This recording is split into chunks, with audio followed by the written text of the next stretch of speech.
যুদ্ধবিরতি চুক্তি লঙ্ঘন করায় ইসরায়েলি জিম্মিদের মুক্তি স্থগিত করছে হামাস।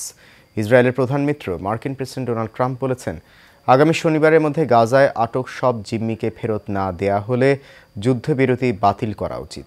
এদিকে যুদ্ধবিরতি চুক্তির মাঝে হামলা ও মানবাধিকার লঙ্ঘনের নিন্দা করছে জাতিসংঘ ও মুসলিম বিশ্ব, জানাচ্ছেন জাবালুন নূর।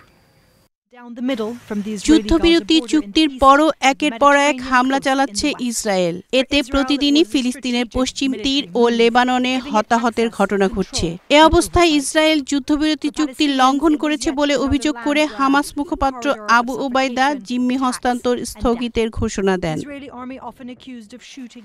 ইসরায়েলের প্রধান মিত্র মার্কিন প্রেসিডেন্ট ডোনাল্ড ট্রাম্প পরামর্শ দিয়েছেন, শনিবারের মধ্যে গাজায় আটক সকল জিম্মিকে ফেরত না দেয়া হলে যুদ্ধবিরতি বাতিল করা উচিত। Thank you very much, everybody. We have a lot of big signings, good signings, one in particular which we'll save for the end. And I'll ask Will to go over these individually and we can see how we do. Yes, sir. First for your 2023 সালে ইসরায়েলে হামাসের আক্রমণের সময় 73 এবং এক দশক আগে আরও 3 জন জিম্মি এখনও গাজায় রয়েছে।